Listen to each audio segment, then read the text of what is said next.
É. E eu que ler também, que estou cego, não estou conseguindo ver nada aqui. Mas eu tenho uma palavra de Deus que está martelando aqui no meu coração nesses dias sobre a obra do Senhor. E falar de obra do Senhor, a gente não vai esquecer nunca daquele que começou uma obra que todo mundo, entre aspas, não acreditava, mas ele acreditou. É bom, né? Neemias começou uma obra que ninguém acreditava, mas ele acreditou. Não foi o meu caso, não. A Catedral Evangélica Vida Plena começou na varanda da casa do pastor João Luiz, no quintal da irmã Regina, no terraço do pastor Djalma, que está de serviço hoje. E teve um culto de ação de graça na minha casa também, mas a minha casa ela foi só depois. Mas a igreja começou por ali, varanda do pastor João, pastor Djalma, diaconisa Regina. E foi assim que Deus começou. As cadeirinhas puxadas lá no quintal. Deus então começou a trabalhar. Você sabe o que é mais interessante? No dia que nós fomos fundar a Catedral Evangélica Vida Plena, eu procurei uma pessoa responsável para poder fazer a documentação da igreja. Aí eu conversando com ele, eu falei para ele assim: poxa, ele falou, qual vai ser o nome da igreja, pastor? Eu olhei para ele: Igreja Evangélica Vida Plena. Aí ele foi: Igreja Evangélica Vida Plena fica bonito. Aí fala o seguinte, pastor, não bota igreja não, bota catedral Evangélica Vida Plena. Aí eu fui e falei assim: é bonito. Eu falei: então vai Catedral Evangélica Vida Plena. Aí fizemos um levantamento junto à Receita Federal e descobrimos que Vida Plena tem até centro espírita, mas Catedral Evangélica só tem uma, que somos nós. Amém? E aí ficou Catedral Evangélica Vida Plena. E esse rapaz que falou isso comigo, ele é um pastor amigo também, mas ele não fez a documentação da igreja, acabou fazendo a documentação uma outra pessoa. E aí começamos a obra do Senhor. Primeiro culto da Catedral Evangélica Vida Plena tinha caído um temporal tão grande naqueles dias, que nós tínhamos feito um serviço de reparo no salãozinho. Pegou mais ou menos isso aqui, esse quadrado aqui, mais ou menos, ali da cadeira para cá, e chovia mais dentro do que fora. Os irmãos tinham que estar no culto, as irmãs progressistas da progressiva ficavam assim, ó, olhando para a goteira e desviando a cabeça, né? E a gente ficava olhando e fizemos uma outra reformazinha, inauguramos um tempo. E começamos uma obra que nós tínhamos um propósito diante do Senhor, mas não tínhamos a ideia do que o Senhor estava preparando. A nossa questão aí é simples, é objetivo, é oração. Então eu vou pregar essa palavra, mas antes de eu pregar essa palavra, eu vou pedir que levante um clamor por mim aqui, para que eu pregue a palavra. O evangelista Sidney, por favor. O evangelista Sidney é um dirigente da Catedral Evangélica Vida Plena aqui no bairro, da filial aqui do Mirim ali, né? Vamos saudar o Senhor com palmas em nome de Jesus. E que o evangelista faça essa oração. O evangelista está que nem eu. A única coisa que ele está que nem eu é que eu não vou ficar careca. Isso aí pode existir, quando eu estou com 48 careca, eu não fico de jeito nenhum.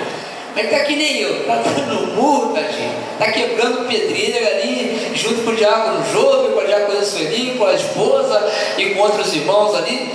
É dura a obra, é dura. Mas o diácono Jogo fura coisas desse ano, deve ter outras pessoas que devem também fazer isso também.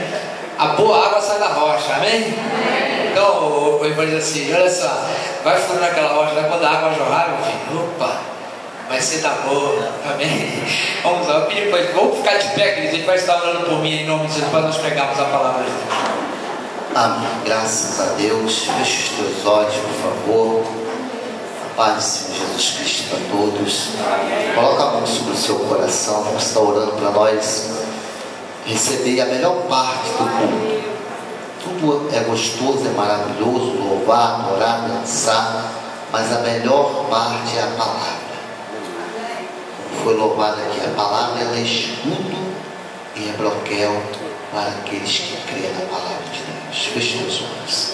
Senhor nosso Deus e nosso Pai, Pai nosso Senhor e Salvador Jesus Cristo, ó Deus, nesse momento, ó Pai, com os nossos olhos fechados, oramos a Ti, pedimos, ó Deus, que venha falar conosco na Tua palavra, que o Senhor usa, Senhor, o pastor dessa igreja, o pastor presidente dessa igreja, como um canal de bênção para nossas vidas nessa noite, porque precisamos, Senhor, da Tua palavra nas nossas vidas. Jesus falou que nem só de pão viverá o homem, mas de toda a palavra que procede da boca de Deus. Então, Pai, fala através da boca do Teu servo dessa noite, aquilo que a Tua igreja, Senhor, necessita e precisa ouvir. Abra, Senhor, os nossos ouvidos espirituais, meu Pai, para nós ouvirmos a Tua palavra, entendermos, meu Pai, e alegria em nossos corações para praticarmos a Tua palavra. Senhor, abençoa, Pai, as nossas vidas, meu Pai, que eu creio que o Senhor já abençoou o Teu servo que vai pregar a Tua mensagem nessa noite, e agora precisamos receber essa palavra e sairmos daqui, Senhor, cheio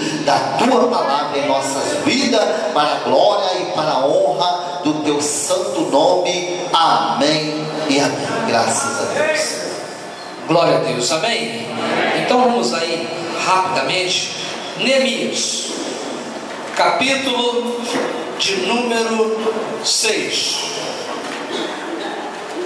versículo, capítulo de número 6.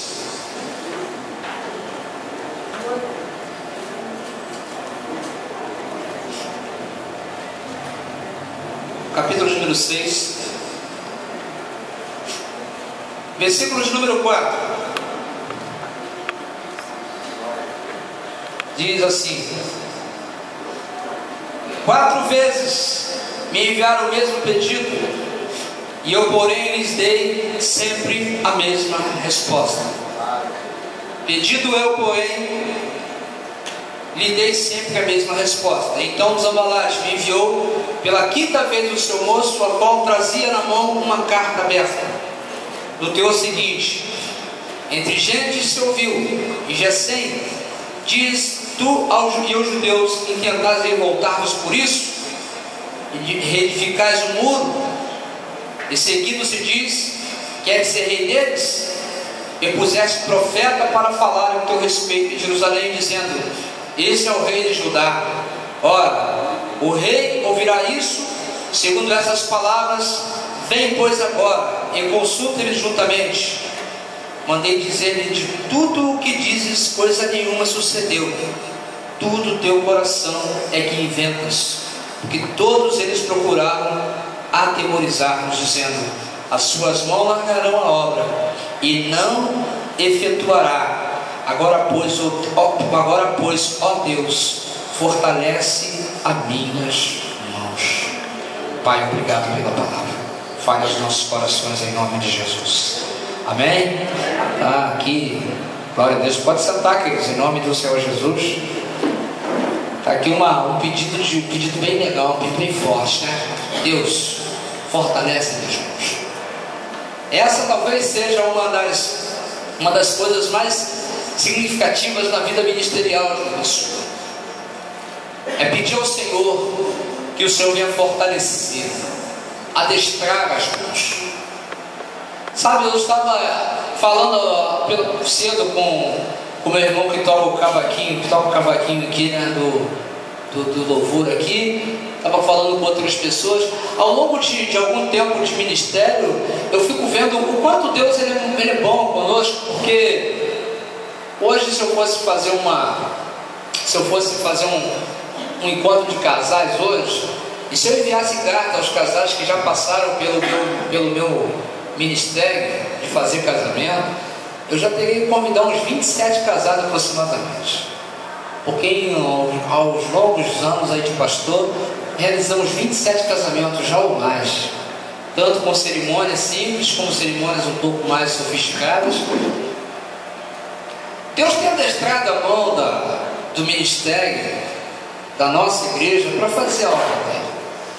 E você sabe que a dificuldade que nós temos, ela é grande. Por quê? Porque, primeiro, nós não contamos com o apoio de ninguém, entre aspas. Porque tem muita gente que começa uma obra e aí aparece logo aquele bambambam e oferece fundos e fundos.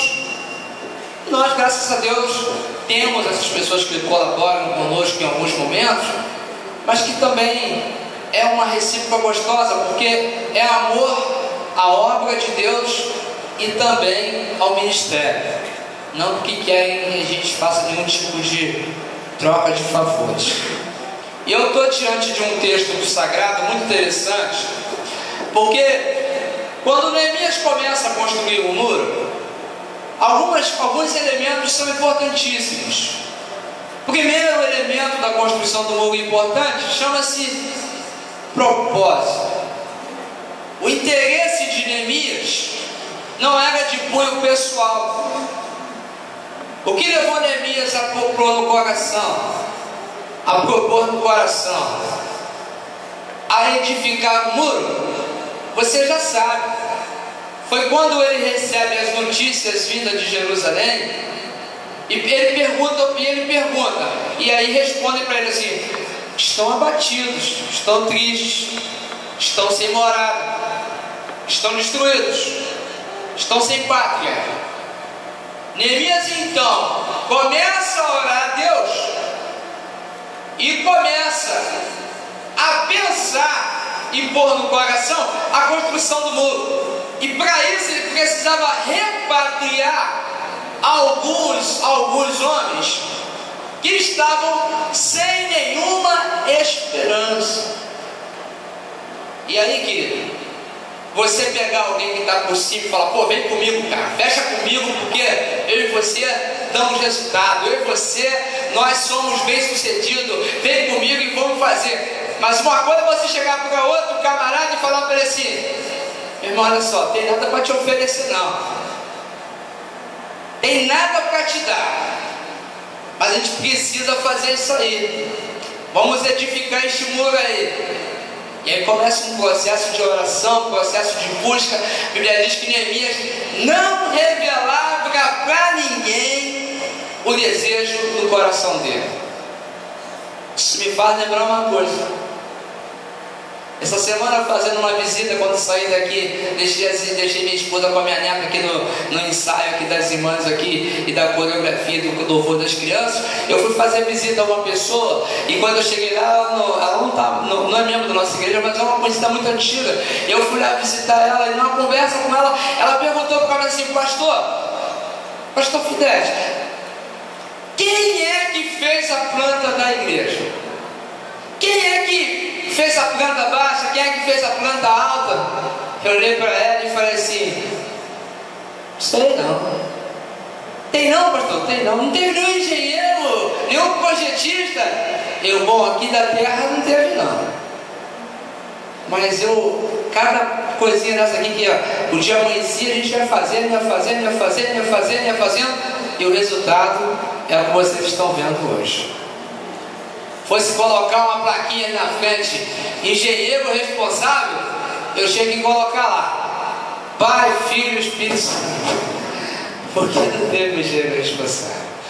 Então você percebe que a obra do Senhor na nossa Catedral Evangélica Vida Plena, ela não é uma obra do acaso, não é um sonho de 3 ou 4 homens ou de 11 pessoas que acordaram um dia e falaram assim: vou me rebelar, vou sair da missionária Filadélfia e vamos abrir uma catedral. Está fechado, João? Está fechado, João? Vamos lá, está fechado? Jaconina, Sherman, Regina, Elisa. Desculpa aí, pessoal, está falando vocês, depois vocês podem ser processados por isso, mas esse povo aí mesmo. Depois um grupo foi batizado logo em seguida, logo em seguida foram batizados, mas foi assim não. Foi uma coisa que começou nos trâmites do céu. E aí, querido, Deus começou a fincar aqui com mãos de homens. Evangelista Sidney hoje, na época era membro da igreja, só lembro. Em algum momento, algum anjo veio te ajudar a cavar sapato aqui? Ninguém. O anjo não veio descer, o anjo não veio cortar o coqueiro que tinha aqui, o anjo não veio cavar uma sapata, né? Agora, o anjo celestial não veio, mas o anjo da igreja estava aqui, não estava? Eu estava aqui cavando os buraquinhos. A obra do Senhor aqui na terra, a gente conta com a graça de Deus, mas se não tiver homens de Deus na frente, a obra não anda. Ela não anda. Se Neemias ficasse lá esperando alguém se mobilizar para vir construir o muro, Jerusalém estava lá a trapos, destruída, povo sem pátria, um povo machucado, um povo ferido, um povo totalmente, um rebanho sem pastor, um rebanho totalmente à mercê do inimigo. Mas Deus então começa a introduzir no coração de um copeiro, um camarada sem nenhuma pretensão ministerial, um camarada que só queria ser mais um, mas Deus começa a colocar no coração dele um sentimento diferente. E é assim que a obra de Deus é. Você não precisa ter pensamentos acerca da obra de Deus, porque o próprio Deus vai gerar no teu interior desejo de fazer aquilo que Ele está proposto para a tua vida.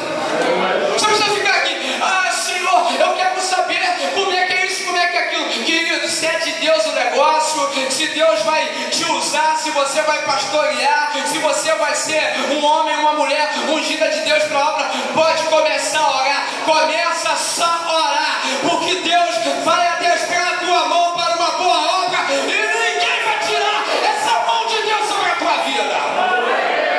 Porque o que vai acontecer com Neemias é que lá no segredo dele com Deus, ele começou a ter algumas atitudes interessantes. Quando ele um belo dia foi servir o rei lá, e quando ele vai servir o rei, ele está com o semblante um pouco que desfigurado. O rei olha para ele e vê que ele está triste. Eu imagino que o copeiro Neemias, ele era um cara descontraído, ele era aquele cara que vinha servir o rei sorrindo, era aquele cara que vinha servir o rei com o coração feliz. Mas no dia anterior ele tinha recebido uma notícia muito ruim. Então ele vem servir o rei com um semblante desfigurado, triste. E quando ele se apresenta para falar com o rei olha para ele e não vê a felicidade que ele naturalmente exibia no dia a dia servindo ao rei. E quando o rei olha para ele e vê aquela tristeza no seu semblante, fala: o que está passando contigo? Tipo assim, tu não é assim, cara. Eu te conheço, tu me serve há muito tempo. Tu vem aqui, tu é descontraído, tu é um cara de semblante feliz. Eu vejo um semblante bonito em você, mas eu estou percebendo que você hoje está meio tristão, está meio arriado. O que está vendo ali? Posso eu estar feliz enquanto os meus irmãos estão sem teto, estão despatriados, estão sem moradia? E o rei falou assim: o que eu posso fazer para te ajudar, rapaz? O que eu posso fazer? Que tu precisar de mim, conta comigo. Que coisa boa quando você tem essa pessoa do teu lado. Essa pessoa que quando olha para você e você olha para ela e fala assim: ó, tamo junto, né? Bate o ombro e fala: tamo junto. Tamo junto. Não vou abrir mão de você não. Precisar de mim, estou contigo. O rei falou para ele: o que você precisar, me procura. Ele falou assim: ó rei, eu vou precisar. O rei começou a escrever cartas liberando reserva florestal. Deus começou a assinar carta liberando cavalo para poder puxar a carroça, puxar a madeira. Começou a liberar mão de obra, matéria-prima. O rei começou a liberar. Agora é o seguinte: para liberar matéria-prima para o rei era fácil, porque ele era dono da área toda. Liberar o carro e os cavalos também era fácil, porque ele tinha muito, era fácil. Mas, querido, até então era tranquilo. O grande problema agora era só um. Qual era? Era sensibilizar o povo a botar a mão na massa.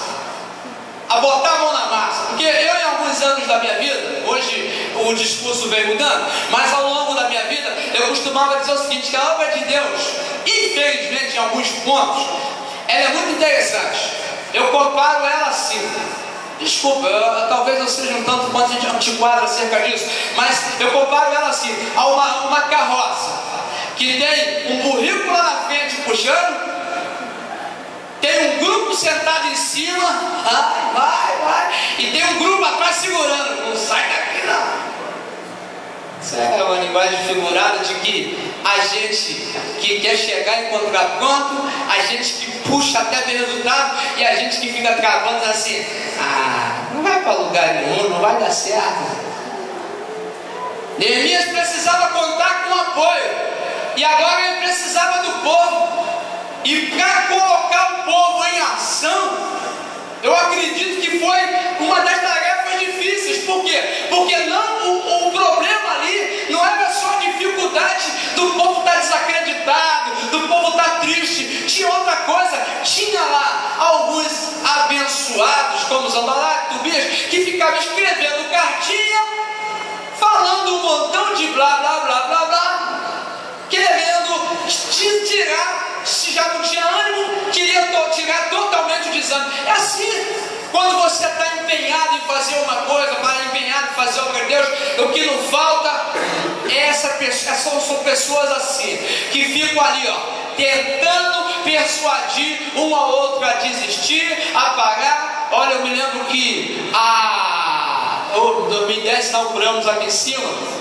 2007 inauguramos a parte baixa do templo, em 2008 por aí começamos a edificar o templo aqui, começamos a inaugurar, levantar as paredes aqui de cima. Nós tínhamos um garoto conosco aí, que Deus o tenha, ele está na presença de Deus aí, Deus abençoe ele, que ele tocava. Ele, quando a gente estava construindo o templo, quando a gente começou a edificar a parede aqui em cima, ele disse: poxa, para que levantar um templo lá em cima? Aqui embaixo está bom, o espaço está ótimo, pastor. O espaço era dessas cadeiras que vocês estão sentados da primeira fila até aqui, só que era só essa metade aqui também. Tá bom demais, pastor, olha a quantidade de pessoa que está na igreja. Tá bom, para que aumentar, para que ampliar? Aí eu falei: tá bom, querido, Deus te abençoe, nós vamos ampliar o tempo. O que não falta é incentivo para fazer você parar. Mas eu vou falar uma coisa para você: quando Deus está na frente, quanto mais incentivam a sua desistência, Deus mais te adestra para avançar. Quanto mais alguém tenta parar você, mais Deus mostra que é contigo. Amém? Quanto mais falavam, Neemias, tem um recado, desce aqui.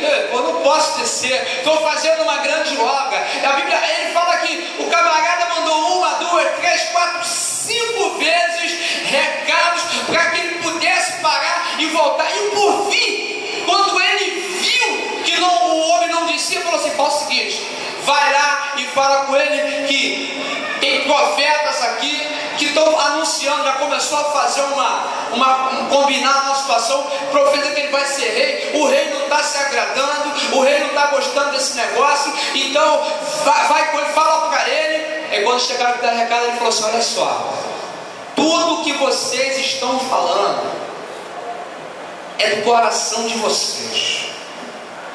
Deus não está falando nada, Deus não está mandando fazer nada. Querido, Deus não é Deus de confusão. Fala para o Deus não é Deus de confusão. Se Deus disse sim para você, ainda que um anjo desça do céu e diga não, repreenda em nome de Jesus, que se Deus falou, Ele vai cumprir. A Bíblia diz que quando Neemias pôs o propósito dele de construir o muro, o que veio de palavras assim, quando ele falou assim: Deus não falou nada, isso é atento do coração de vocês, é o desejo do coração de vocês. Eu vou dizer o seguinte para vocês: enquanto vocês estão lutando para que eu desça, para que eu pare, eu estou orando para que o Senhor fortaleça as minhas mãos.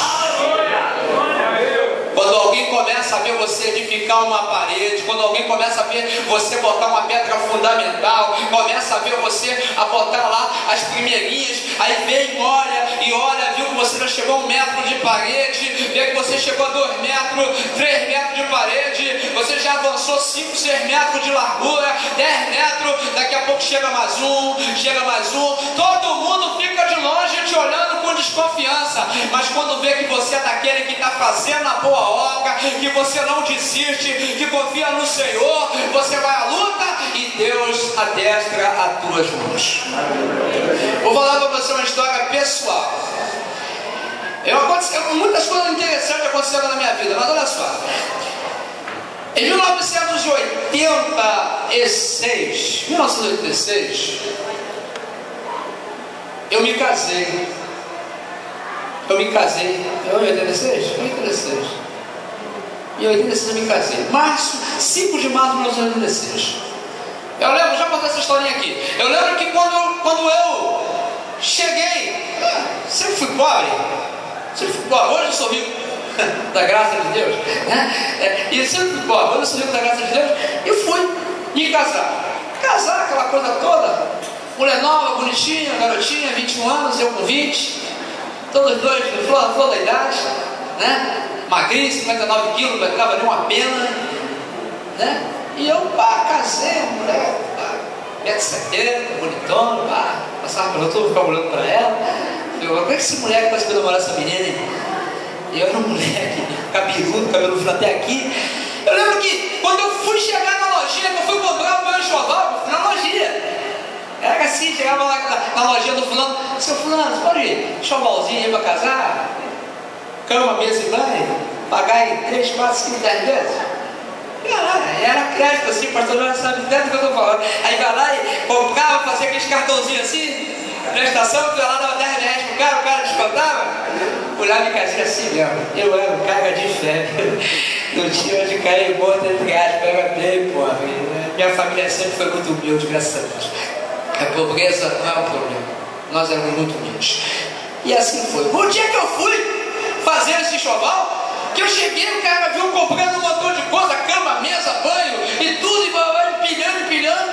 Ele olhou para mim e falou assim: ô índio, chamou de índio, ô índio, fala fulano, pra que isso aí?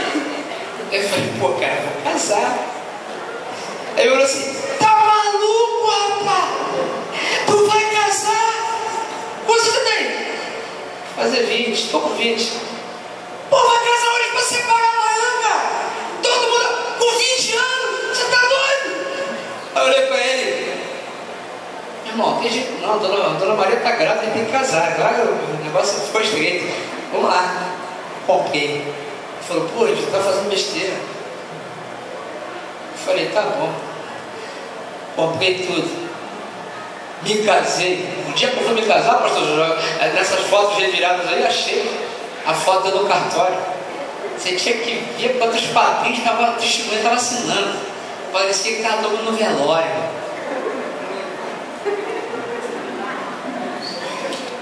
E eu lá atrás, rapaz, olhando todo mundo assinar. Acho que aquela hora eu parei para olhar para o lado do povo assim: que é isso, Giovanni?